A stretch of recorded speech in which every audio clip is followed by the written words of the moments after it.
Okay, 6 o'clock, I believe. Welcome to Executive Scrutiny Board on the 4th of August 2025. I hope everybody's well. We'll go straight into the agenda. Apologies, I know apologies from Councillor Eyre. Do we have any other? Councillor Bonson? From Councillor Amin and Councillor Rawson. Thank you very much. Otherwise, all present and correct. Moving on then to item 2, late items. Just a very quick update for members. Conversation with the leader is ongoing about cabinet member involvement in this process. So I intend to speak to the leader a little bit more about that, and also within that conversation is how we may be able to work together to improve overview and scrutiny overall. So just wanted to say those conversations are still ongoing. There isn't an outcome yet, but I will update you accordingly. Yeah. Okay, so item 3 is declarations of interest. Does anyone have any? Nope. Okay. Item 4 is the minutes of the meeting held on the 7th of July. Is there any items or matters that you'd like to raise? No? Are we taking those as published? Thank you. Item 5 is the forward plan. Do members, this just to recall what this is. So this gives us an idea of the items that are within the forward plan. They're published as part of our agenda. Do members have any comments, any questions on any of the items in that? Pretty straightforward. Okay.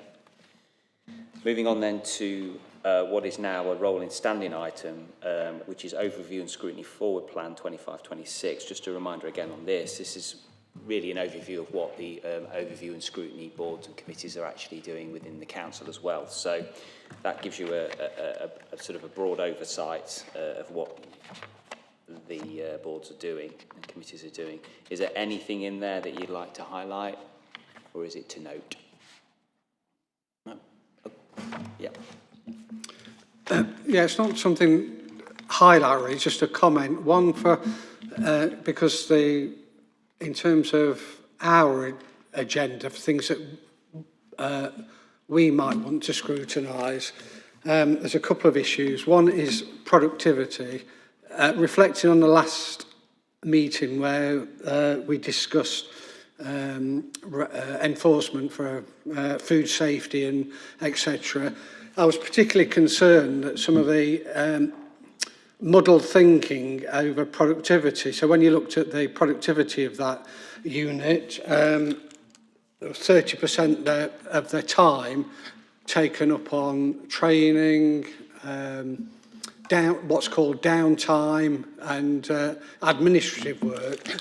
That's a very large proportion of the workload when you consider the service that they've got to deliver, and also their sickness rate, something for average 14 days a year, whereas nationally the average sickness rate is 4.4 days, and even the target for that unit is a lot lower than that. And it just seems to me that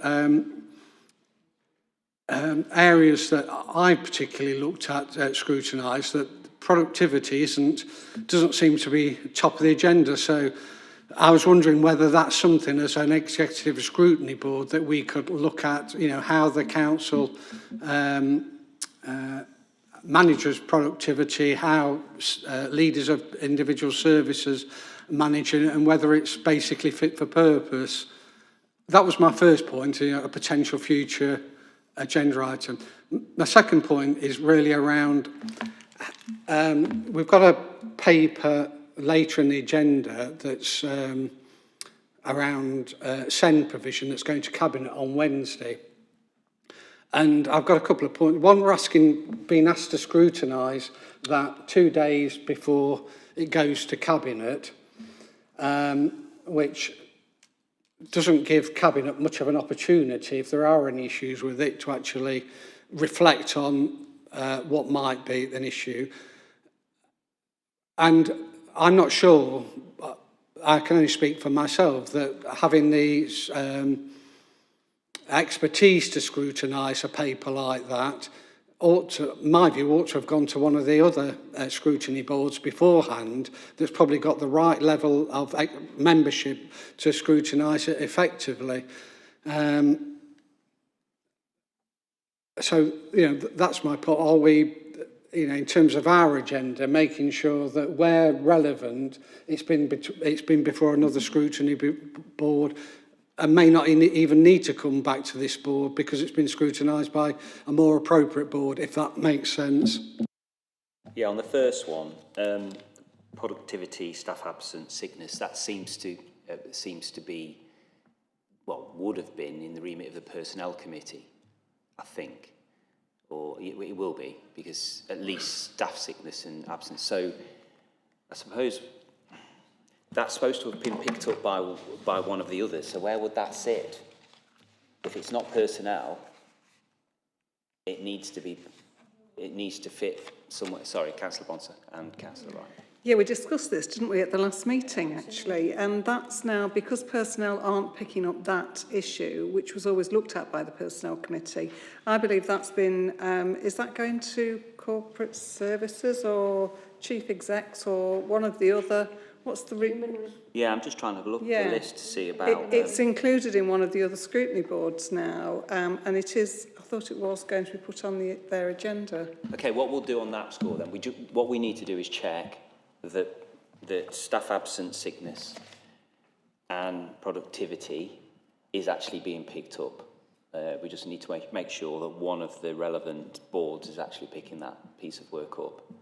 Because it isn't, and it's something which does need to be taken to the personnel board, because personnel committee, because it does actually exist in this municipal year, and I'm assuming if they need to, they could convene a meeting. So we just need to do a check and balance on that. Councillor Wright. Yeah, you can come back in a minute. Yeah, I would welcome a clarity with respect to the notion of productivity. Can we interrogate that, please? Because I mean, I suppose what I have is this vision of some manufacturing base where you get tins of beans coming off the whatever assembly line and you're checking. What's that in terms of a large bureaucratic organisation? What are we talking about? I'll go back to Councillor Wright, because he may be able to specify exactly what he meant. Councillor Bonser. Yeah, I was just going to say it's on the list for the exec scrutiny. For corporate services and cost of living, the top of page 2, I think it is. The board accepted the Personnel Committee's referral to Human Resources. It's understood to new people strategy. So it is there, that part of it, focused on absence management and agency spend. Great, so we've got that so one. It is there. So it's referenced there. So Councillor Wright, just so you know, Corporate Services and Cost of Living Board are going to be dealing specifically with the absent management. So obviously we can find out more about that when they take that. I'm not sure when the next meeting is. Let's check. So, sorry, Councillor Wright wanted clarification on productivity. Councillor Wright. One right to another right. Indeed. Yeah, and I'm not talking about productivity of manufacturing. I'm talking about how we deliver our services as a council and measures of productivity that cross public and private sector, like, for example, sickness. How many days people take off for not just sickness but other absences as well. So it's wrapped into that whole subject then. Councillor Bolton. Yeah, thank you, Chair. I've just had my memory logged about what our discussion at the last meeting about the Personnel Committee and the rearrangement of the responsibilities. If I recall, the Head of Democracy was going to get back to us about the personnel structure. I haven't received anything back from the Head of Democracy following our discussions at the last meeting. And I've just looked in the minutes, and it was agreed the Head of Democracy would provide an update to members outside the meeting. And I don't think we've had that. Okay, we'll chase that one up. Thank you. Right, okay. Councillor Kerr. Yeah, thank you. 2 points. The CYP board has lots of meetings, which is a good thing because they've got an incredibly long list of items, but they haven't yet apportioned them into some of those meetings, even the next one. which I find slightly worrying. But within this, we have the SENS higher need funding, which is being picked up as a risk register threat. But given the papers we've got later on tonight, it would be really good that they were looking at the plans to manage the high needs block, which we know is going to be an ongoing project. But I think it would be a really good example of how they could get involved in doing that. And if we could encourage that coordination, I think it would be good. The other point here is that we've got on their list the Holiday Activities and Food Programme, the HAF scheme, which would also fit within Cost of Living Board. And I don't know how we're managing items that fall fairly obviously within two different boards and making sure that we aren't double counting or double doing, because that could well be a waste of officer and member time. So is there a mechanism by which we can make sure that that's operating smoothly? Well, I'd have to ask officers to clarify that, I suppose. Could you send a note about that? To myself, be fine, if you want. Yeah, please. Yeah, we'll have a look at that. The second point, Councillor, right at the back. I think I'm trying to find where I scribbled it down, but that to me is about timing, isn't it? It's about bringing things in good time. Now, I'm sure there's reasons for it to be brought now, and we know officers work very hard to ensure that they bring reports as soon as possible. However, I think that if you wanted to, that would be more of a recommendation to send to Cabinet along the lines of the relevant point. To say, we recommend that you give us as much notice or words to that effect to ensure proper scrutiny. It's the only thing I can think of really, because it's not really within our remit to ask for reports to be presented to us, I don't know, 3 weeks in advance. It's just not going to be realistic. However, the point, I take your point, but I think it would need to be a note to Cabinet to have a look at. Yeah, that was, one was timeliness, and the other one was putting it to a specialist board in preference, not in addition really to come in here. You know, children, young, as Lucy's mentioned, children, young persons board would seem to me probably, or the adult one, seeing as though these are for people more advanced years, would have the specialist counsellors or expertise there that have got an interest or a knowledge in that area. So it was that point as well. Okay. Yeah, but I mean, we can send that to the relevant board. And if you look on the list, though, isn't that going to be dealt with? The Children and Young People's Board, wouldn't that all be covered by them, though, Councillor Wright? I mean, I can't think of any other board that would not capture that. Yeah, I mean, so, okay. Moving on then, Council Cabinet responses to scrutiny recommendations, which were attached. We had one, I believe, which was to do with food safety. It was rejected, resolved. Let's have a look here, sorry, excuse me a second. Food safety, was it there? 1, 2, 3. Yeah, number 3. Found it, yeah. So, Executive Scrutiny Board resolved to recommend that in the development of the report 2627, Council Cabinet asks officers to consider the following in these 3 points. They were rejected by the Cabinet. I understand the inferral was that these were already being done, or the words to that effect. It's their prerogative, and that's what they did. Okay, moving on to item 8, which is the Council Cabinet agenda. Okay, moving straight to item 8, which is preparing for adulthood specialist supported living development for 18 to 25-year-olds with learning disabilities, neurodiversity and or autism. Is it Gamal? Thank you, Chair. So I'll draw out key points in this report. This report is seeking approval to commission an external service provider to work in a strategic partnership with the Council in delivering new supported living provision for younger adults 18 to 25 with learning disabilities, neurodiversity and or autism. A real opportunity to strengthen our requirement for local specialist provision and accommodation using a council asset with the view to supporting 12 individuals at any one time over a medium-term period over 12 to 18 months, focusing on improved outcomes, developing skills and potential for more community living.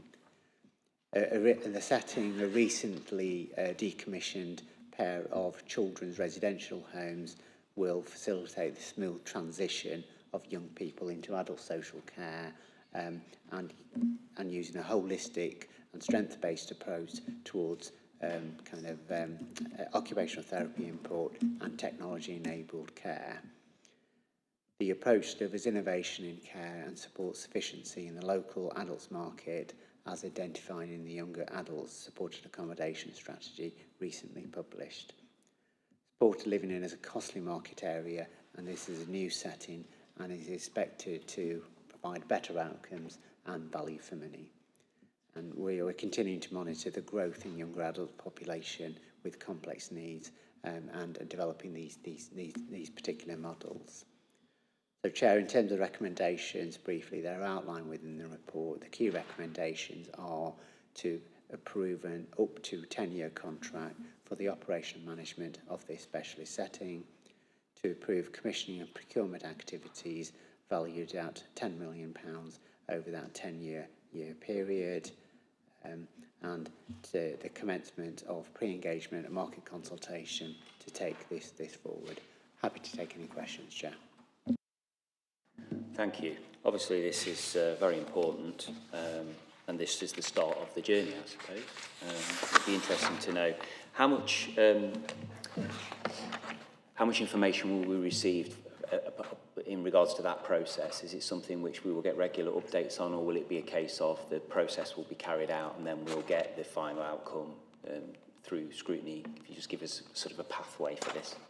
Yeah, thank you, Chair. So, as you appreciate, we're in the start of that journey to start the commissioning and procurement process. All the soft market testing has been done, and recommendation 2.5 outlines recommendation to delegate approval to the Strategic Director of People Services in consultation with the Cabinet Member and Director of Legal Services. So I think it'll be at the point when that process has been completed and we're at the stage of appointing a provider that we will then kind of bring that decision back to Cabinet Exec Scrutiny as necessary. And final one for me then, in terms of timescales, just to remind us when you expect for that decision to be made ultimately.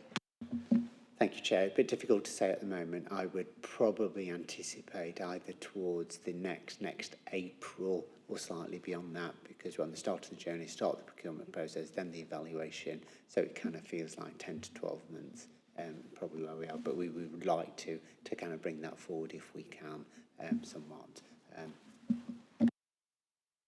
Thank you. Councillor Kerr.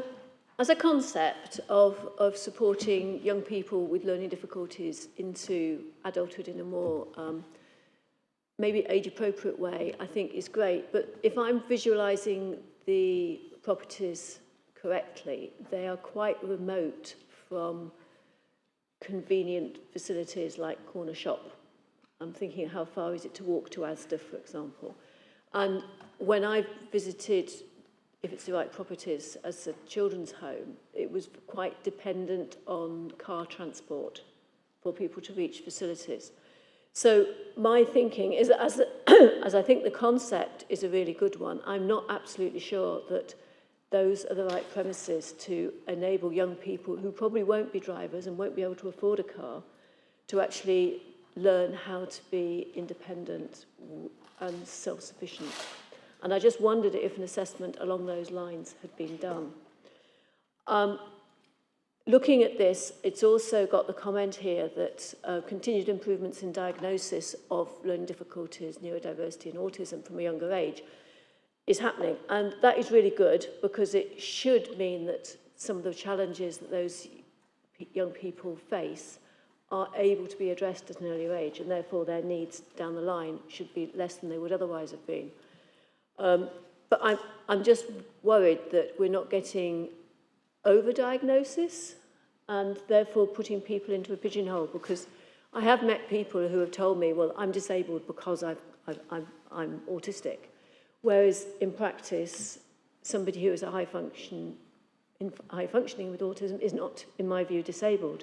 They just have different character traits, and they don't need to be treated as disabled.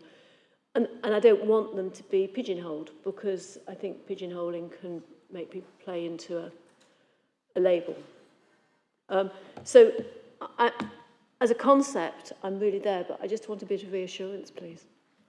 Thank you, Gamal. Thank you, Chair. Yeah, take the point on location, and there will be a care provider, of course, working with the younger people in terms of residents for supported living. So whilst the premises are slightly away from the main residential area, they're not significantly kind of away from there. And I guess we would need to be working with the care provider in order to be helping with transitional skills in terms of learning disability and autism, and the points being made in terms of being able to travel independently, or training and development in order to achieve that. So that's certainly one thing we will be looking at, I guess, within the procurement process to try and achieve that. So just, Chair, just for information, soft market testing was done with specialist providers for supported living, who we worked with probably around 6 months ago as this process was being developed. Those sorts of issues didn't come up, but we will, of course, look into that in more detail as we get into the procurement and commissioning process. And then the second bit, in terms of diagnosis, those kind of aspects will, of course, be considered as part of the adult social care assessment, and also working closely with health in terms of those challenges around diagnosis, and as outlined by Councillor Kerr, there can be highly functioning young people with autism who actually may not necessarily need a diagnosis. So the adult care, social care assessment and that transition, and working closely with the health, will be important in terms of that assessment, diagnosis and the adult social care plan. Thank you. Councillor Cecile Wright, did you want to? Yes, thank you. Yes, I do welcome this, and I agree with the concept of trying to integrate people with learning difficulties into our community and giving them as much support as possible. Clearly the issue of the locality and whether that locality enable them to actually access provision is something that obviously, hopefully, will be looked at. It's noted here that there are 12. How are these 12 selected? However you categorise them, how are they selected? And given that this initiative is initially for 10 years, will there be additional people to the 12 that are listed here? Thank you. Gamal? Thank you, Chair. In terms of the selection of 12, that will be done jointly with adult social care in terms of supported living, the number of cohort of 18 to 25-year-olds, and the ones that would be assessed as being suitable for that provision. So that will be done jointly in terms of commissioning adult social care and looking at their care plans, and with health, because the aim is to have an integrated model in that space. And I think the report outlines, I can't remember the precise number, how many 19 to 25-year-olds we currently have. So there will be an assessment process in order to look at 12 who would be suitable in line with the criteria. In terms of, Chair, the question, I think beyond 10-year period, that will be, the aim is to have this facility up and running and 5 years would be our sort of, we'd have review points during that journey, but certainly there's a break clause around 5 years and then 10 years and beyond. 10 years would be the overall contract if it functions effectively. And Chair, just an idea, when we considered this as our Adult Social Care Improvement Board, we've spoken to other authorities, and particularly Nottinghamshire County Council, who run one of these facilities already, as well as a commission model and supported living, and it's quite a good facility in that space. Councillor Bonter. Thank you, Chair. Yeah, just a point on the report under other options. It wasn't considered whether this could be provided in-house or that we could run this facility ourselves as an employer. You know, I'm very concerned about effectively the private sector holding us to ransom in terms of care and costs in all sorts of services, and I would like to see it considered that that some of these services could perhaps be brought back in-house. Okay. Yeah, absolutely. In terms, just to add to that, how common is it for in-house services compared to outsourcing in terms of local authorities? You know, is it something which other authorities do and we're choosing not to, or I mean, what is the situation out there at the moment? Thank you, Chair. It can be variable in terms of which authorities directly run and which ones don't. Certainly within the city, in the adult social care space, we run a highly effective, as a council that is, a commission model with supported living as care providers. And the aim with these models, of course, are to actually put the young people in the centre and wrap our services around the young people in terms of whether that's a care provider or whether it's the commissioners or whether it's health supporting that. And the challenge is always around between in-house and external, around being able to recruit, and supported living is quite a mature framework that we have up and running, like residential and home care, so it can be variable. But recruitment in the care sector can be difficult. I'm not saying councils can't do it, but generally speaking, you tend to, if I was generalising, the more smaller authorities tend to have more of a commission model, and you might find larger authorities that may be directly running in-house. There are pros and cons to both. Certainly the model that we operate in Derby is a much more commissioned model in that adult social care space. Councillor Bonter, do you want to come back on that? Yeah, I was just going to say I struggle to accept this argument about recruitment because ultimately the company that's coming in is going to recruit people to work there, and presumably they're going to be fairly local. It's not the best paid work in the world. So the staff are going to have to come from somewhere.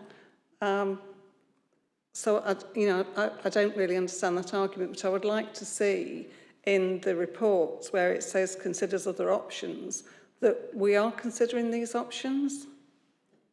Thank you. Councillor Kerr. I would support an amendment to ask Cabinet to do that.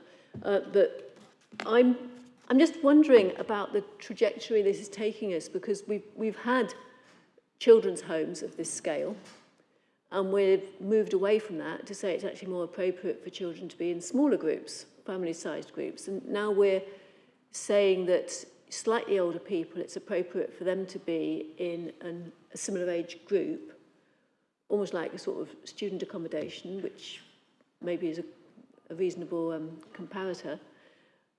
But are we going to be saying a few years down the line that actually this was the wrong direction to move in, and we should be keeping people in small or mixed age groups rather than single age groups?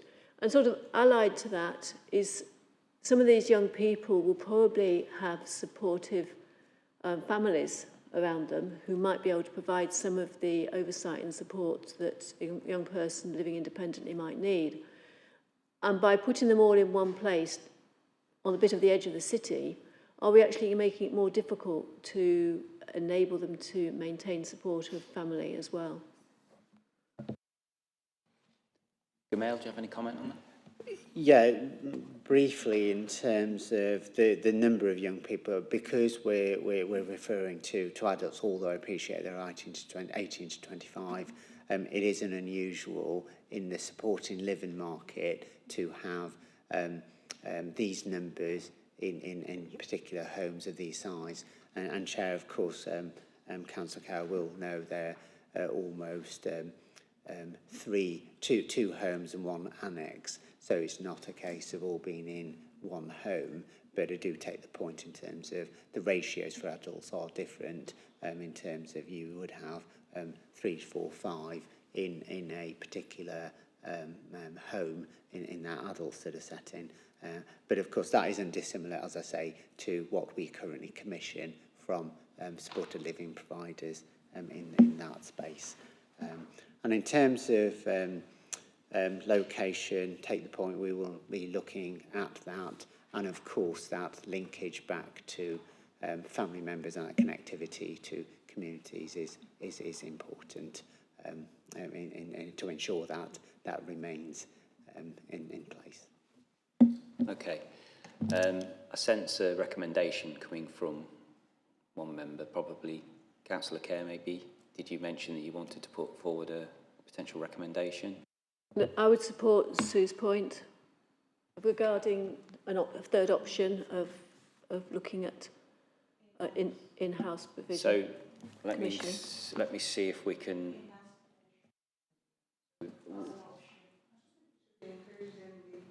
In-house, okay.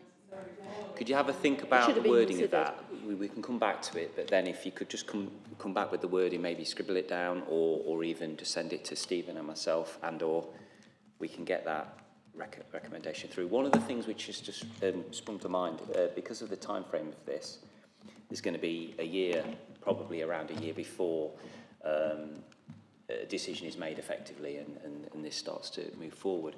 We've got local government reorganisation, of course, and the formation of a new unitary authority. And that may play into this as well, because I'm assuming this, along with all provision, is going to be merged, reconsidered. So there's two things from that. Us as a current Derby City Unitary Authority, how are these kind of contracts, long-term contracts, going to be dealt with? I mean, it's a crystal ball kind of question, really, but how are they going to be dealt with in terms of bringing them all together into a coherent sort of provision? Is that something which is going to be considered as part of maybe a break point or a reconsider point of whether the situation changes with a much larger unitary that have different options? It could even be in the house, for example. How do you think, is that in your thinking at the moment? How is that going to be kind of in the mix? Thank you, Chair. I mean, of course, that's a difficult question to answer in terms of, what we would look like in 2 years and beyond in terms of LGR. What we would be looking at would be, and I don't know the specific details for these contracts, will be around whether break clauses could be put in. But, Chair, importantly, as the report outlines, I think there's 200 plus supported living residents supported by Derby City Council, and therefore the provision is needed. I think it would be unusual, even with LGR, that the provision isn't needed. You might change the model in some description, but in terms of, if you look at 200 residents in Derby supported living, there could be 600-700 in Derbyshire, but it's quite difficult to answer that question for obvious reasons. Yeah. I shouldn't have really asked. I knew the answer, but I just thought I'd mention it because all of this will, I'm assuming it will come out in the mix as we move forward, won't it? But yes, fair enough. Okay, so Councillor Kerr and then Councillor. I have some draft words for recommendation. Okay. To ask Cabinet to ensure that officers have considered the option of in-house provision of this service rather than commissioning of it. This might simplify the premises point too. Just read the first part of that. Did you say officers? To ask Cabinet to ensure that officers have considered the option of in-house provision of this service. Okay. Rather than commissioning of it. Rather than commissioning of it. This might simplify the premises issues too. Are you happy with that, Councillor Bonser?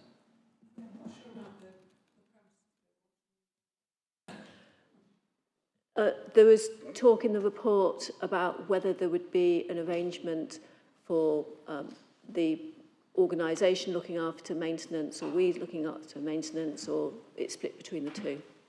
And I mean, whereas if it's our service, we is look that after maintenance. overcomplicating?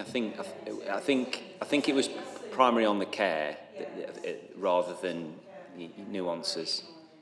So if you could just simplify that, that'd be fine. And then if you send that through to Stephen or myself, if we're okay for that recommendation to be agreed, Councillor Kerr's proposing it.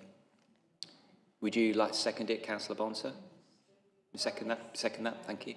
We agree that that's the recommendation? Okay, yep, good. Okay, excellent. Thank you very much. No more questions, we'll move on. Oh, sorry, Councillor Wright, I do forget you. I forgot you, didn't I? Sorry. Yeah, notwithstanding the comments I've already made, I think this proposal is very positive. You know, it seems to provide a public-private partnership, better service to the people that it's being delivered to, and at a more cost-effective price. And it's, I did find this report very, very difficult to scrutinise because there's a lot of information in there that, on the surface, is a very straightforward proposal. You know, here's a service we provide now, these costs, etc., and here's what we want to provide in the future. And I found myself getting involved in the minutiae because there was that much information in the report. And I'm very thankful for the replies you've already given me. But there's one final point that relates to one of the recommendations, which is the overall budget. The report indicates that by providing this service in a different way in the future, there's going to be 30% savings in terms of service as provided now vis-a-vis this service. Yet as the way that it appears that the budget for the future has been constructed, it's based on the as now service, which gives approximately, I think, 10 million over 10 years. Whereas if you based it on the 30% reduction, that budget would be about £6.25 million. Now, reading in between the lines, I'm not quite sure whether that's because maintenance, occupational therapy, technical support haven't been included yet, or whether there's some element of budget that's not it's not clear in the report. But from the calculation, when you use the figures within the report, it appears that budget over 10 years ought to be a lot less than the as is now service if we're looking to make 30% savings. Gamal? Thank you, Chair, and thank you for your email towards the end of last week to pick some of the detail up in terms of that. Again, briefly, Chair, as I say, we're on the start of that journey. We would need to analyse the financials once they come back in any bid documentation, and the point around the figures at a high level, we currently spend about £1 million per year on current costs for these cohorts, and hence that's where the 10 million comes from. The financials will, again briefly, I think, allow us, once care packages are back in for us to evaluate if the council is providing the asset, the accommodation. Therefore, we would expect the cost per week to be lower as to what we would normally pay when you go to the market, because you would pay for accommodation and care. In this case, we're providing the accommodation as a council. Therefore, we're actually purchasing the care package with maintenance. So the numbers will probably change, but it gives an indication of what we currently spend, and the fact that through that commission process, we will do the financial analysis in terms of what's the final figure. And then when we come back to award the contract, it will be based on those figures rather than the current figures that are in this report, provides an indication of what we currently spend. But I take the point in terms of detail, and I take that point on. But that's where some of the financial figures can kind of somewhat confusing in that space, and I understand that, and I take the point being made around the fact that actually, you know, we're trying to outline what we think the market will come back with, but we're not completely sure on that, of course, until we've gone through that process. Okay. Can I just check that in around a year's time or so, and we have more of the detail and all of this has been worked through, there will be an final opportunity to scrutinise before Cabinet agrees this, just to confirm that. Chair, just to outline in terms of the recommendation is actually to delegate authority to the delegate approval to the Strategic Director for People Services in consultation with the Director of Legal Services and in consultation with Cabinet member to agree the terms and approve. So at that moment in time, that's the recommendation I think you would need to consider as an exec scrutiny if you want to make a recommendation to Cabinet for it to be coming back to scrutiny in that space rather than the delegated authority. Sorry, may I cut you off there? Just to clarify then, because so a contract of this size though would always have to come through to Cabinet. It wouldn't. Is that correct? Certainly at this moment in time, we've got, we can go back and double check that, but at the moment, the view is, and I'm sure the report's being checked with legal, about delegating authority in terms of recommendation 5 in relation to that. But certainly you're welcome to make a recommendation as a scrutiny that you wish Cabinet to consider it coming back. I'll just do a quick one if that's all right, Stephen. I would like to add to Councillor Kerr's, or it's a separate recommendation, to encourage the Cabinet or ask the Cabinet to bring, prior to delegated sign-off, that it is brought to exec scrutiny for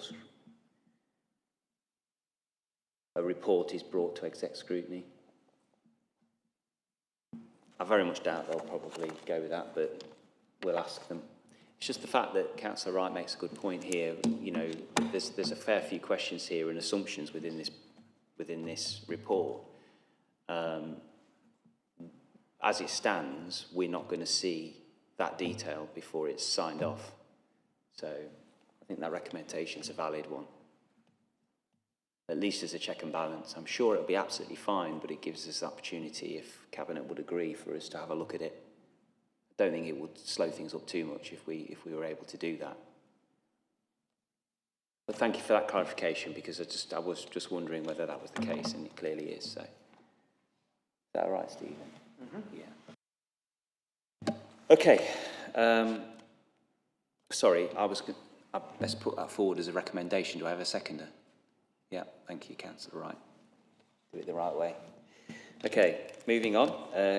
Item 9, which is business rates retention administration for East Midlands Investment Zone. Catherine. Thank you, Chair. Catherine Williams, Head of Regeneration and Economic Growth. So we last reported to Cabinet about this opportunity back in March 2024, when Cabinet agreed for Infinity Park Derby to be part of a bid for investment zone status within the East Midlands. And at that point, agreed for Infinity Park Derby to be designated as a business rate retention site within that investment zone bid. And just as a quick summary for Scrutiny Board, investment zones are all about supporting the growth of key sectors in our economy. And for the East Midlands Investment Zone, those sectors are green industries and advanced manufacturing. So obviously offers huge opportunities for Derby in that space, particularly with Rolls-Royce having been identified as the partner for small modular reactor technology, and also the doubling of size of their operations at Rainsway to service the Unity Defence contract. So lots of opportunity for Derby. And there's 2 key funding elements to the investment zone. The first is a pot of flexible grant funding that the combined authority can allocate to projects in support of those objectives. And the second element that's the subject of this report is the retention of business rates. So this allows for 100% of business rates to be kept and reinvested in those economic growth objectives, rather than the current arrangement of sharing 50-50 with central government. So since we last came in March 2024, the government has confirmed an investment zone for the East Midlands, and that's all being managed through the Combined Authority. And this report is to seek further approval for the arrangements that are needed to manage that business rate retention element of the investment zone. We've been in negotiations, so there's a number of other local authorities involved that also have these business rate retention sites, and we've been working with them and with MCA to draw up the heads of terms for how those arrangements are going to work, which will eventually be embodied in an agreement between us all. The confidential version of this report includes more detail of those heads of terms, and they are still confidential given that negotiations are ongoing, which we've discussed previously. And just as a couple of final points, the Combined Authority in parallel are drawing up an investment and strategy and investment plan, and that will set out how all of the resources available through the investment zone will be deployed. And the final point that's relevant for Derby is Infinity Park was previously an enterprise zone, and we had a particular policy agreed at the time that we could invest all of the business rates generated on that enterprise zone site back into Infinity Park Derby. And it's been confirmed that that will still stand. So that's a further benefit for Derby. So the recommendations are all around confirming the designation of the business rate retention site at IPD and delegating authority for progression of the heads of terms and signing of the agreement. So I'll close my summary there. Happy to take any questions. Thank you. Councillor Wright. Yeah, I mean, I support the paper. There's a couple of questions that I couldn't work out the answer to in the report. The first one is will it be the Combined Authority that once the business rates are retained, that will have sole decision-making over how it's spent? That's the first question. And the second question is, bearing in mind that what these rates are being allocated for in terms of services, some of our economic indicators around growth for the city are going in the wrong direction at the moment around, employment, youth employment, things like that. It suggests to me the report we can only spend these additional rates in the innovation area, whereas the need in the city, other parts of the city, might be just as relevant or even more so moving forward. So is there any flexibility? Thank you, Councillor. So on the first point, you're correct that the investment zones generally are managed by the Combined Authority, and therefore all of the flexible funding, so that pot of funding goes through the Combined Authority and they make the decisions about how it's spent. And generally, all of the business rates retained are passported to the Combined Authority for them to decide.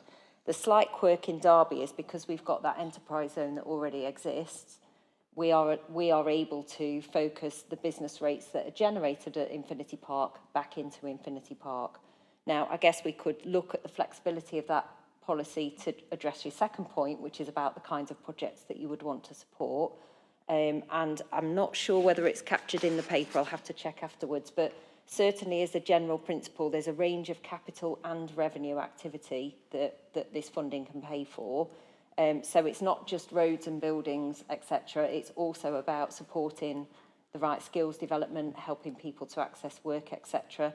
And that is why the Combined Authority are currently looking at this strategy and investment plan and developing that, because that will set out in more detail the priorities and the objectives that the Combined Authority wants to focus the funding on. So hopefully that begins to address. Thanks. It's a good point, Catherine, because it's not just about building things, is it? It's about supporting things as well, and that gives us the flexibility that we may need to actually kickstart job creation and various growth projects. So there is obviously a confidential report that we'll deal with shortly. But yeah, this for me is the right way forward. I fully support it. Councillor Kerr.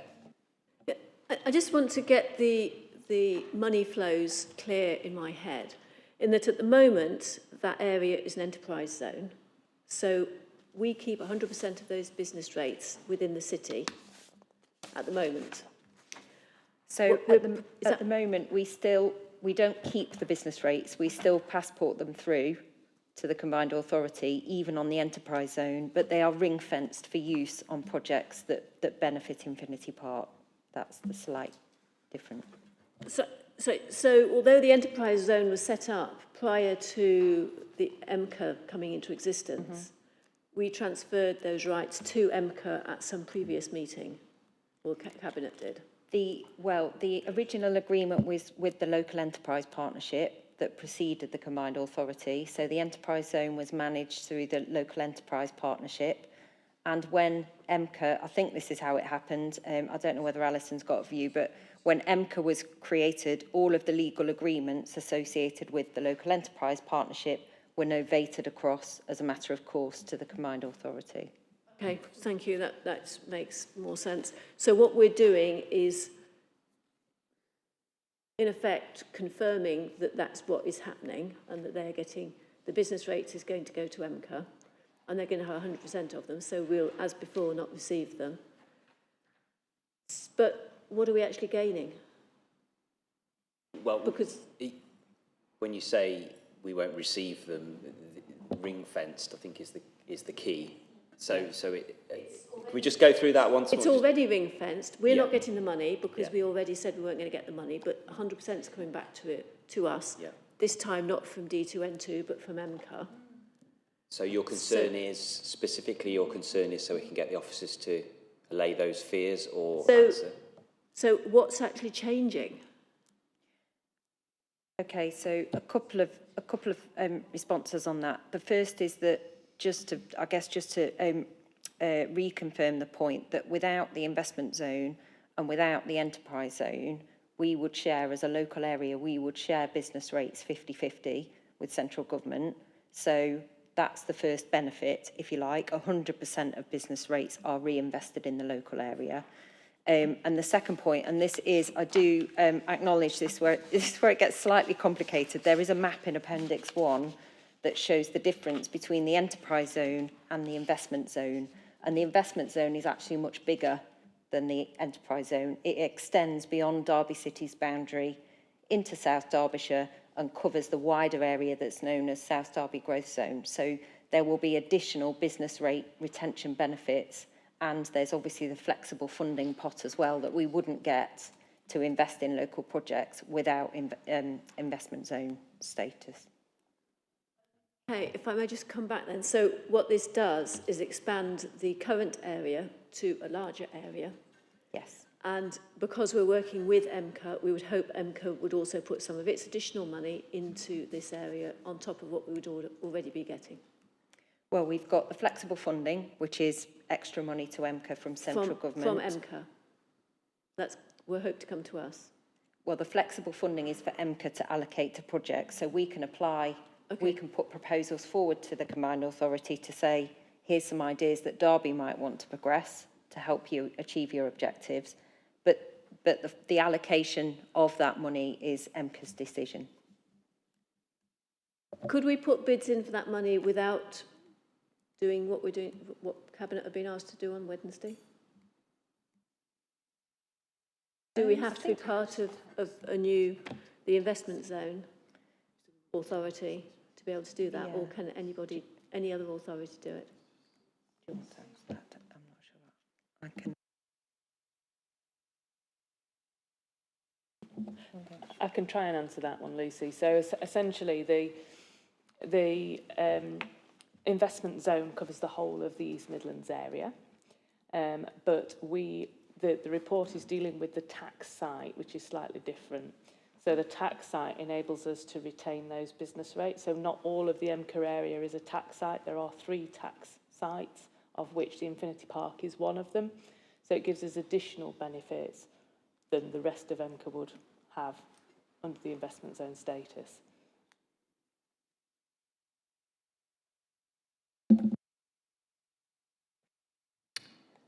Happy, Councillor Kerr?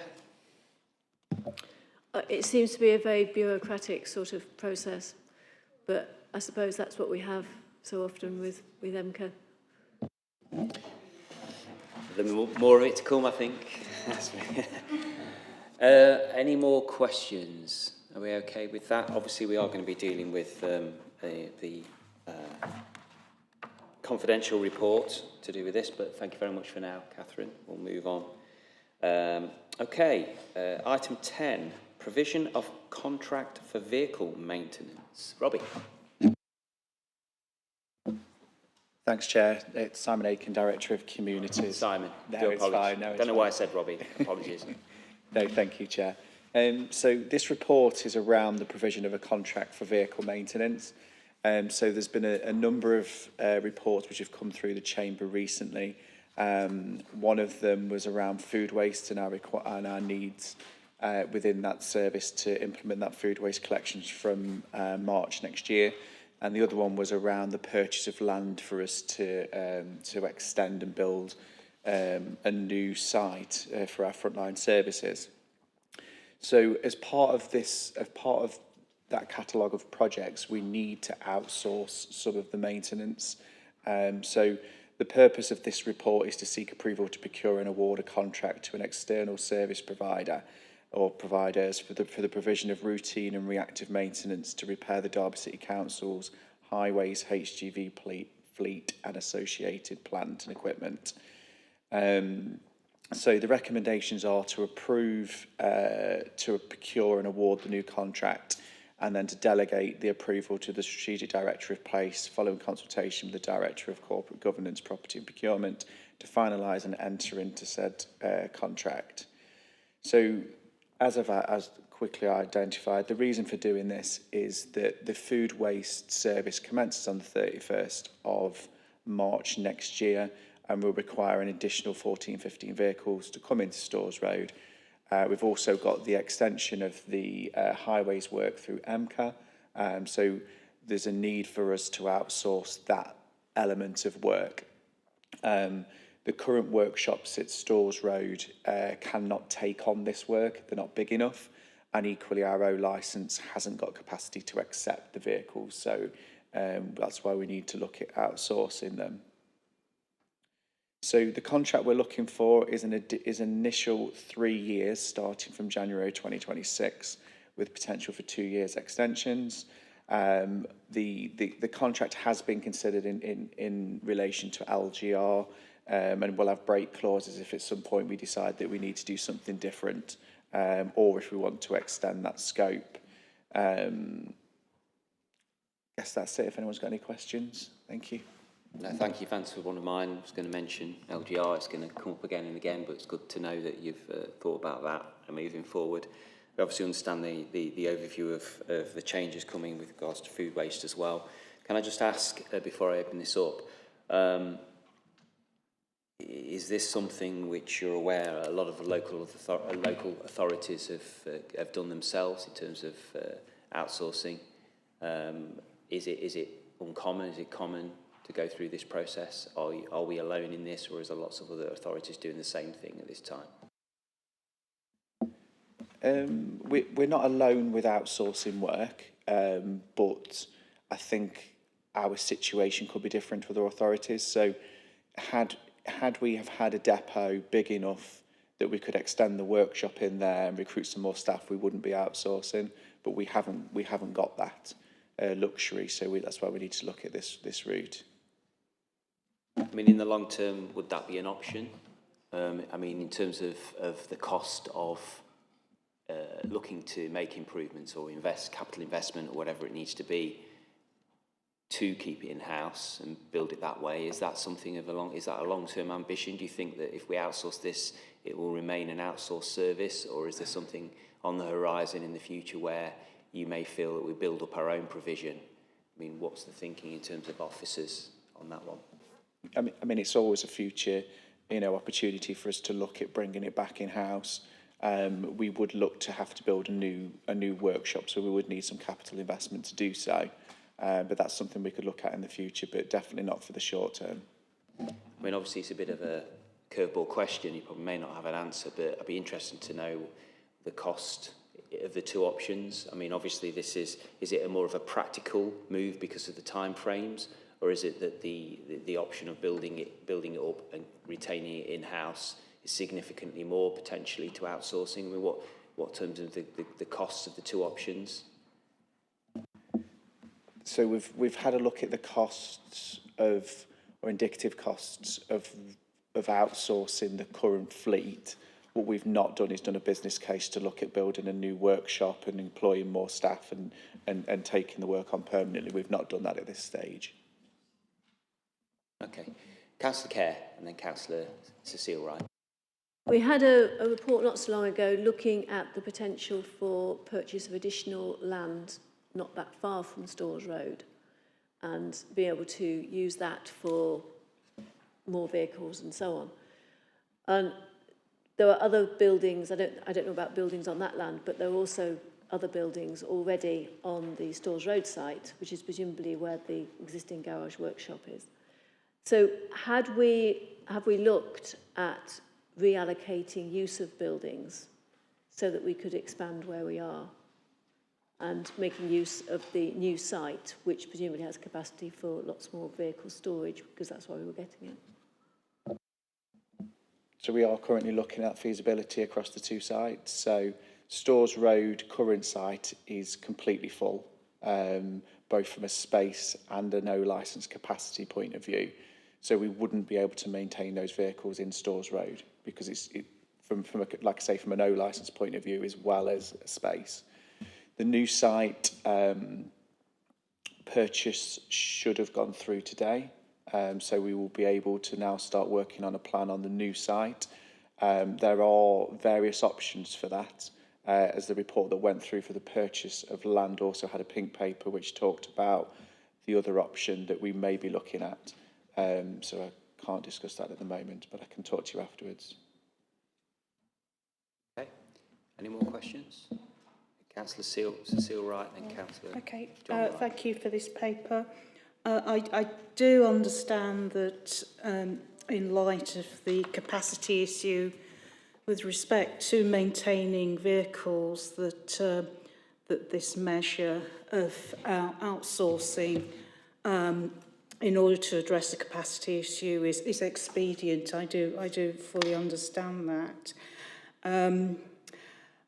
However, I would like something a little bit more concrete about the trajectory. What are we looking for in the future in terms of this area, given that getting rid of waste, etc., is steeped in public health legislation, so this is a major infrastructural area. And I think we need to keep on the agenda, where possible, to work towards in-house provision. I think that's important that we do so. We should be very careful about organisations and bodies coming in and providing a service, perhaps that is probably more costly than if we had it in-house. There is the scope from reading the paper that jobs can be, apprenticeships can come out of this, so I suppose that is quite positive. But I must emphasise that we need to give some, I would welcome some assurance in terms of us, in terms of trajectory, considering bringing this provision in-house. Thank you. Thank you, Councillor Wright. And I think actually there's going to be that major discussion with, I mean, 4.4 mentions, and Simon's actually mentioned it, the initial term provides security and stability whilst the new structure for local government across Derbyshire is established. The extensions will allow us to review the need for the contract in line with any changes resulting in LGR. And that's the bigger discussion here. I can understand that the council has to get something in place for the reasons you've mentioned, but this is going to be a massive provision area, service area for the new unitary authorities. And it will be very interesting to see how that conversation unfolds, really. And that is where discussions about a much bigger service, a much wider service needs to be had, and whether that could be whatever model you suggest, or a other, or hybrid, whatever, I don't know. There is going to be that discussion, and so I don't think there's need for recommendation necessarily. It's just taken as read that there's going to be a much wider discussion about that within the next 2 or 3 years, I would imagine. Councillor John Wright. Yeah, I'd be very reluctant to put any recommendation that directors down the line of in-house service.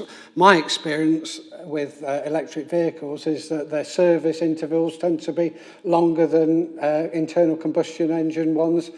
The level of service that you need to do, maintenance, is less because the engines are much less complex. So, if anything, I would think the business case for outsourcing them would get stronger rather than weaker, and we could focus our resources on things that are much more important, like the actual delivery of the service.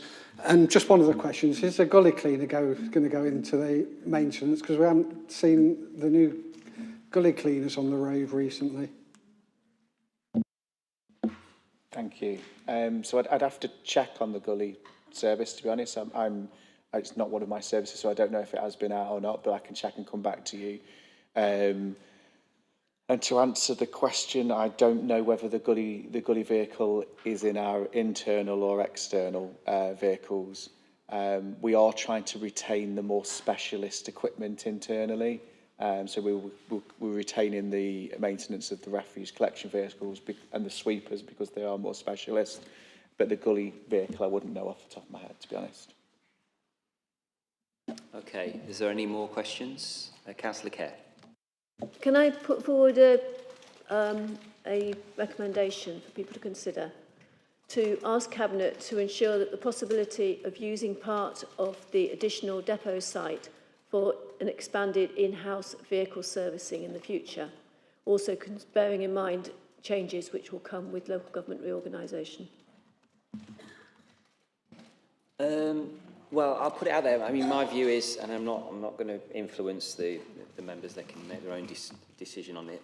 I think we've just decided. Well, I think we've just established that whole discussion is going to happen because LGR is on the horizon. This whole provision will have to be reconsidered in a much wider context, and I would 100% assume that is part of the whole discussion. So I'm not quite sure what would be gained about putting a recommendation. Sorry, Chair, in which case Cabinet may say yes to it? In the context of this report, I'm not quite sure how they could say yes. I'm not defending or speaking for the Cabinet, but putting myself in their shoes, I'm not quite sure whether that recommendation would be valid, given that this needs to happen quickly. We've had the reasons from the officer as to why this needs to move forward with LGR on the horizon. I mean, again, if another member wants to second that or maybe knock it into shape, I'm happy, but I'm not so sure. Anybody? Sorry, Councillor Kerr. Okay, any more questions? No? Okay, thank you very much. Okay, so let's go. Item 11, Quarter 1 financial position 25-26. Have you got some good news for us, Alison? I'm smiling, so... yeah, this report it outlines a summary of the financial forecast for both capital and revenue for the end of Quarter 1. So that's for the period April to the end of June. The report also summarises the position on the dedicated schools grant, the housing revenue account, and treasury management, and also the collection fund position. So the Quarter 1 forecast is a £1.3 million underspend at Quarter 1. And I think that's probably as a result of setting a really challenging budget last financial year, but we invested £40 million into services as part of that budget process. So I would hopefully expect that we are delivering an underspend this year. So that's really positive. Appendix 5 of the report does detail some of the major variances, and you can see that there are unders and overspends across the whole of the council. Not every service is delivering to budgets, and there are some big underspends and some overspends. So I suppose the biggest area that still causes us some concern is within people services in the adult social care space. Whilst we can see that people services has got an overspend of 680,000, there is an underspend of over £1 million in children's services that is mitigating a 1.7 million net overspend within adults. So there's still some pressures within adults as well, and that does remain a significant risk to the council. And as a consequence of that, there's lots of mitigating actions that are detailed in the report, where underspends are supporting some of those spending budgets, which is essential really in terms of being able to deliver a balanced budget at the end of the year. The revenue budget for 25-26 includes savings targets for each directorate, and there's a table in the report that summarises those, and there's £9.8 million worth of savings that are to be delivered as part of this financial year, and the forecast is that 100% of the savings will be delivered. The main reserve that's detailed in the report is the general fund balance. We did put some significant contributions back into general fund as part of the budget setting process, and at the end of June, the general fund balance is £15.88 million, which is a really strong position to be in, considering at Q1 last year, general fund balances were reduced down to potentially dangerous levels. So the 15.8 million does represent around 4.5% of the revenue budget, and that's in line with the council's reserve policy for the general fund, where my recommendation is that it's between 3 and 5% of the net revenue budget. The budget risk reserve though is still quite small. The reserve balance has got £3.6 million in at the end of June, but there are future commitments against that, so that will give us a projected balance of just shy of 900,000 by March 2027. Capital expenditure for 25-6 has been reviewed, that's updated, and the full-year forecast now is 193.6 million, and there's a forecast variance of 16 million against the original approved budget that was agreed in February, and there's detail within the report of the major variances on the capital programme. Nothing significant to report on the HRA. The HRA business plan was budgeted to contribute about 1.4 million back into the reserve, and it's on target to do that at the end of Q1. The DSG is forecasting a deficit, in-year deficit of £6.5 million, and that does result in a cumulative deficit of £21.3 million. The government has extended the DSG statutory override, and what we mean by statutory override is where the deficits for the DSG aren't held on the council's balance sheet. They're held nationally, and we're waiting further information around what the proposals are around that big national problem in terms of DSG. As I said, the statutory override has been extended to April 2028, and that affords some short-term financial flexibility for councils as they implement the sustainable change that's needed within the SEND and high needs block space. As of the 30th of June, the council tax billed was £164 million, and 27.56% has been collected to date, and that compares with 27.28% on last year, so slightly up on collection rates for council tax. And on business rates, our collection rates are 28.28%, and that compares with 26.27% this time last year as well. So collection rates are up on the business rates as well. So that's a summary of the report. Happy to take any questions. Thank you, Chair. Thank you. Just about got through that without the feedback getting too loud, but we'll have to just deal with that. Would you like to just shift across just one? That would be okay. Just in, yeah, we're getting this one. Before I open this up, I've got one query straight away on page 4. So, well, the overarching comment would be, obviously, this is Q1. You know, we need to obviously be aware of that, and you would expect Q1 to be favourable, and we'll have to see how things progress in 2, 3 and 4. 4.16, so it says the emerging pressures of 2.397 million are mainly due to pressures within adult services, and then it goes on to bullet point 2 areas of concern. Am I right in thinking that area was where AI savings were aimed at primarily, or was that a different? Councillor Wright might be able to tell. No, the AI savings weren't in relation to... We've got AI savings in adult social care, but that's more about reviewing and right-sizing care packages rather than the cost of those packages with the external providers, with the external market. So it's slightly different. Okay, thank you. So potentially then, whilst it is positive Q1, we do have to bear in mind that 4.16 could potentially bring up a pressure of 2.397 million. Would that be seen, what quarter would you expect to get clarity on that? Would that be Q2 or Q3, or would it be later? I suppose the winter is always the riskiest time of year in this adult social care space. It's obviously demand for adult social care can increase over the winter as the NHS struggles with the demand as well. So that's a critical period for us. So I would hope, you know, that's sort of Q3. I mean, our forecasting is generally been accurate and been good, and we do, you know, we are quite confident with what we're forecasting.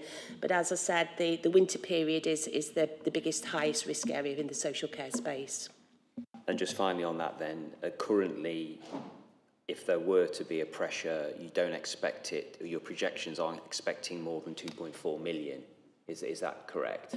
That's correct. They're based on the care customers as we sit today. Thank you. I'll open this up. Do we have any questions? Councillor Kerr first. Yeah, can I thank you very much for this? And I think it reflects a lot of hard work across the authority corporately and into all departments. And for me, it's saying that the ethos and the direction of travel and people are really knuckling down and thinking about how we can work most efficiently as a local authority. So I really appreciate that work that's been going on. I have a number of questions, a bit more detail on here. So, and the first one I was going to mention is this high needs block and the fact that we've got another couple of years to be able to sort out the real problems, and hopefully the government will continue to recognise that this is an area of pressure for everybody.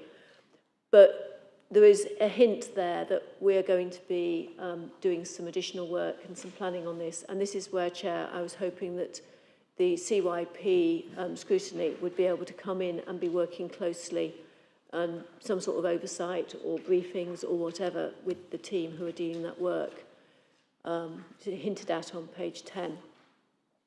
The second point was about the Warm Homes grant, which says it wasn't as big as we expected it to be, but I just wondered how big the Warm Homes grant actually is and how that is going to be distributed or offered to people. On page 20, there is reference to a new vehicle, and I've got to find that on page 20 because I've not got that open just here. It comes to not having pieces of paper, but to have a table. Highways vehicle, plant and equipment, there's £250,000, and I was just hoping that that wasn't the gully wagon that was still not bought, but it's hopefully something else.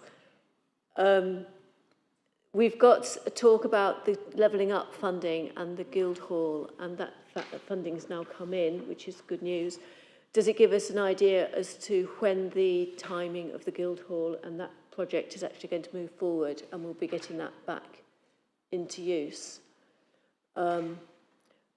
We've got the extra parks capital. There's quite a lot of list of parks capital works, but does that actually include the extra 1.8 million, 1.2 million that was allocated at full council? And is that included in the capital that's listed here? Because it would be quite useful to have that pulled out so that councillors can actually see what it was we agreed and how it's being spent by, how it's been allocated. Because certainly in Little Over, there were ideas that we had, and I can't see them being included in there, but we weren't asked about it anyway.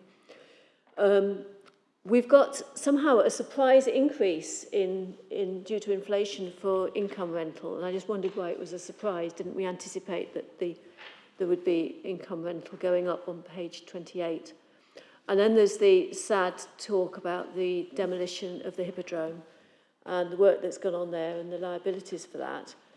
But also, there isn't a mention there as to whether any of that money might be reclaimed back in the same way as reference to being able to reclaim money back in other places. And I have page numbers for those things if it would be helpful, or I could put them in an email if you can't pick up the answers all now. Thank you. So I'll attempt. So yeah, on the DSG, I think that's absolute, valid in terms of that oversight of that deficit, because it is a cause for concern. We do have a high needs recovery plan that's more than open, for that to be scrutinised and worked alongside that. But there is a recovery plan that's in place, and that's a requirement for government anyway, that local authorities are working to do that. The Warm Home Grant, I can't answer that, Councillor Kerr. I'll have to come back to you in terms of what the value of that is. The parks and open spaces, that does include the £1 million. There was £1 million additional funding that was allocated as full council. So I can get a list of what those plans and projects are in association with the commitment of that funding. More than happy to do that.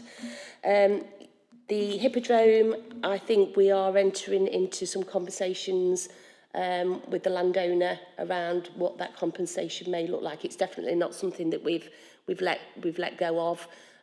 So we will be, wherever possible, trying to recover those monies spent. And then on the Guildhall, I'm going to refer to my colleague here, who's actually the SRO for that project. So Tammy will probably be able to give you an update on the Guildhall. Yeah, on the Guildhall, the LUF funding needs to be spent by March 2027. And we're currently developing the final programme for the Guildhall and what that will look like. But there's a deadline for the LUF funding, and then the project continues beyond the end of the LUF funding. So we'll be able to provide you with an update on the programme when we get it. Thank you. Councillor Kay, you happy with that? We don't know about the vehicle, but we'll find that out. Yeah, thank you. We need one of those where's Wally's, but where's the gully wagon, I think, is it keeps coming up, and we still don't know where the gully wagon is. It would be good to know, because there's lots of gullies that need wagoning, or whatever it does.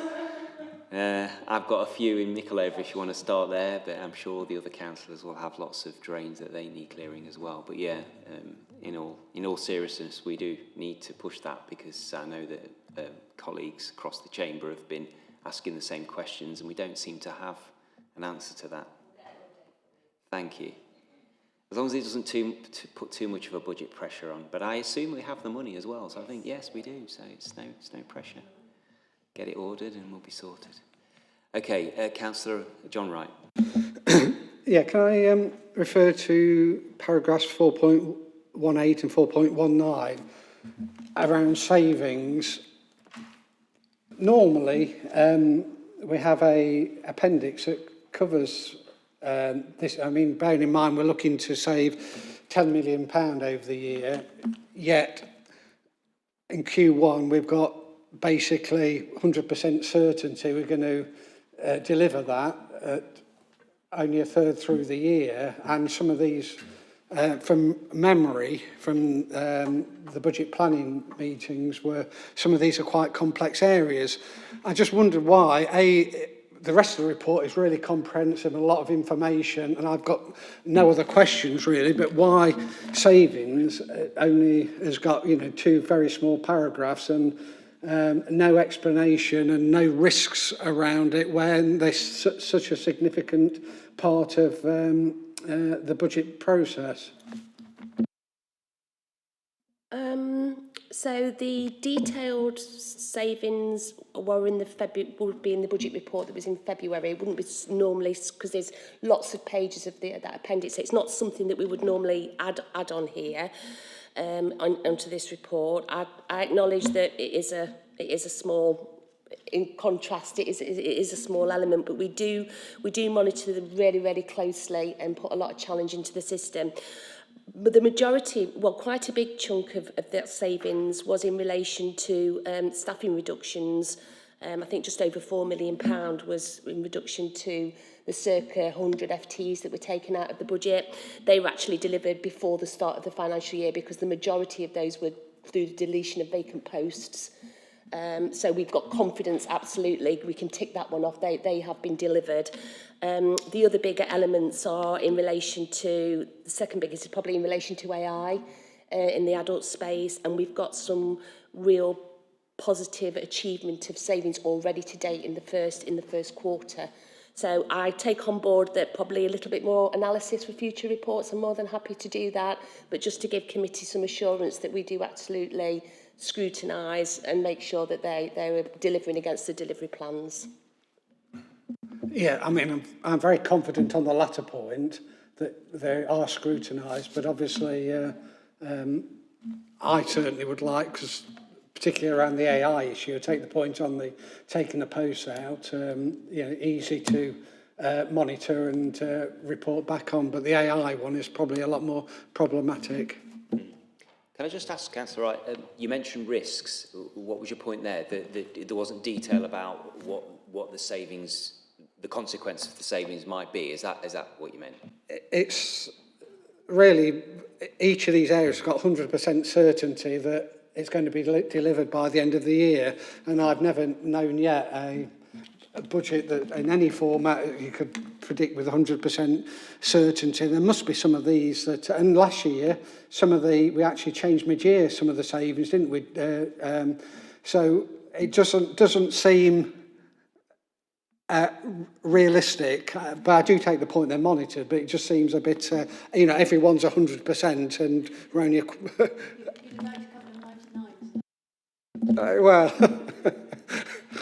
well, I mean, the point is we'll be scrutinising quarter 2, quarter 3, quarter 4. So this will come to us and we'll be able to have a look.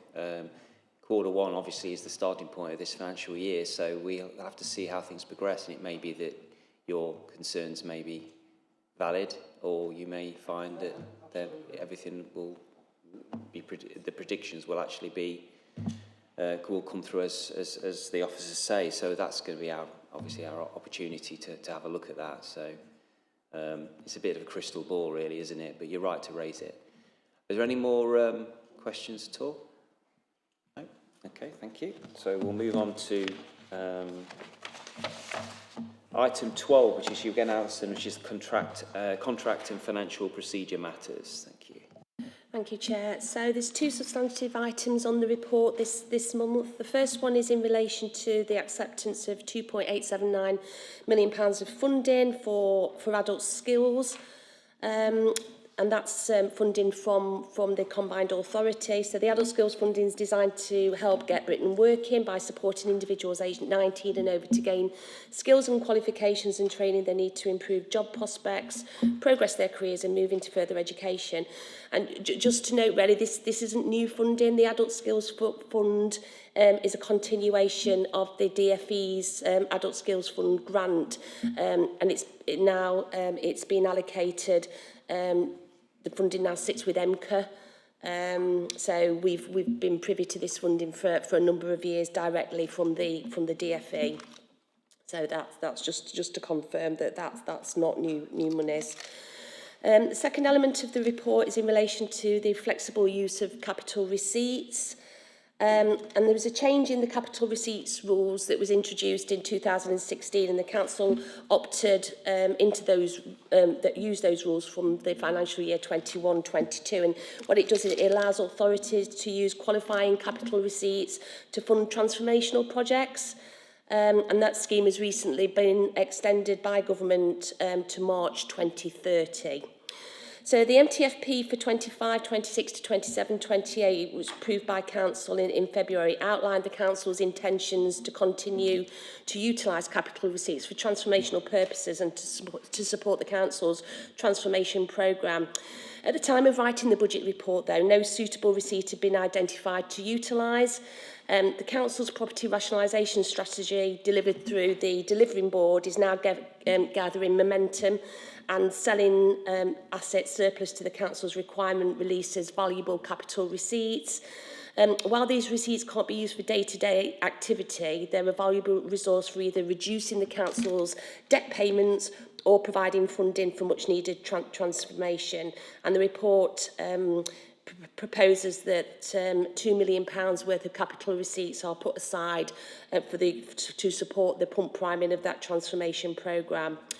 The Council's Delivery Board plays a crucial role in managing those finances and driving change within the organisation. And just a bit of context, the Delivery Board has delivered savings in 23-24 of 4.3 million and 6.3 million in 24-25. So it's got a good track record of delivery. The board focus on sustainability, reducing and redesigning services where required, and maximising resources to deliver best value for Derby. The Delivery Board will be responsible for the management of the change fund funded through the capital receipts flexibilities and through the established programme boards. Thank you. Just for clarity on my understanding, 4.2.3, which is the planned capitalisation for the medium term at this point, and it goes on to say it's £2 million. Could you just explain to me in plain English that part of it? Just explain it to me, please. Sorry, Chair. Explain what the £2 million is. Yes, just in the process, the capitalisation of it. Yeah. So, obviously, the council can't use capital monies to fund revenue activity. But the government have allowed us some flexibility for capital receipts, and that's in statute and has been extended to 2030. So it allows us to use capital monies to fund revenue activity, which is not normally the case.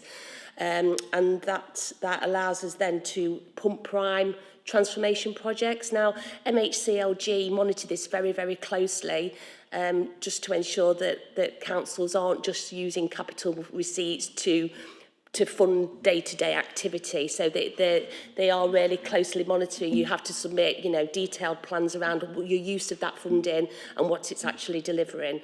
But that's the process in essence. Thank you. That was my point. Any questions? Councillor Wright. Yeah, it's in relation to recommendation 2.1, which I fully support. My question is whether we could put a recommendation in there. If you look at the final quarter performance figures from last year, percentage of young people, years 12 and 13, not in education, is 7.4% and deteriorating. Youth claimant count, no target but that's deteriorating. Unemployment percentage of working population, deteriorating. It really, to me, that we need to invest in giving particularly young people the right skills to put in. So it's not really about the money, it's about how we spend it. And I know there's only 2 lines in the report about what it's spent on, but for me, there's an argument for reprioritising that to stop some of these really depressing metrics going further south, because, the news nationally, unemployment's not getting any better, vacancies are falling. We really need to be spending money better. Well, I'm assuming better, because some of this report is just about accepting the money. I appreciate that, but whether we can urge Cabinet to look at how that money's being spent and make sure it's aligned with those metrics that are not going in the right direction for people in Derby. Councillor Cecile Wright. I sit on MCA's Employment and Skills Committee, and indeed the allocation of this funding is discussed there alongside the activities and projects that the funding is contributing to. You are right, Councillor Wright, that it's not just about what is happening nationally in terms of skills and employment. The East Midlands is particularly bad in terms of skilling its workers. So there is indeed a pressing need in the East Midlands to actually address issues of skilling our workforce. And there are, can I assure you that there are a raft of activities that are on the way that is indeed addressing this. In particular, what happens to young people who are excluded from school, NEETs, those that are not in employment or education. There are some really innovative projects that are underway. Do I sound as if I'm actually blowing the trumpet for EMCA? Well, I am, because I sit on that board and I know that, like yourself, they are concerned about addressing, particularly in the region, the skills deficit. Sounds fair enough to me. Are you satisfied with that, Councillor? That's all right. It's reassuring, but I'd prefer a cabinet member that could give the. I mean, basically, what I'm saying is we ought to address if there's an issue of all the metrics are going in the wrong direction for the city, and now's the time to take action, not 6 months down the line. So I'm not sure whether it's something we could recommend because this is just a acceptance of the money, but I certainly, if I was a cabinet member, want to be reassured that this money is going to be spent on addressing the things that Councillor Wright has outlined that are going to give people the right skills for employment. It's a fair point. Councillor Kerr? I think there's quite a lot about this in paragraphs 4.1, 4.1.1. But my particular call, and it's something which I don't believe, when I last checked a couple of weeks ago, the City Council was not providing, which is teaching for people who don't have English at the moment. So English for speakers of other languages is not a course that the council was at that time supporting.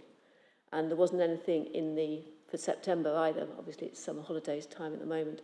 And as a review of all these other things that we're doing, I think English for speakers of other languages is really important to get some people who might have been a parent, who've been at home, who want to get into the workforce. They need to be able to catch up with their kids. And people who are incomers, age 19 and over, it's something we really ought to be providing so that they can be more effective in the workforce.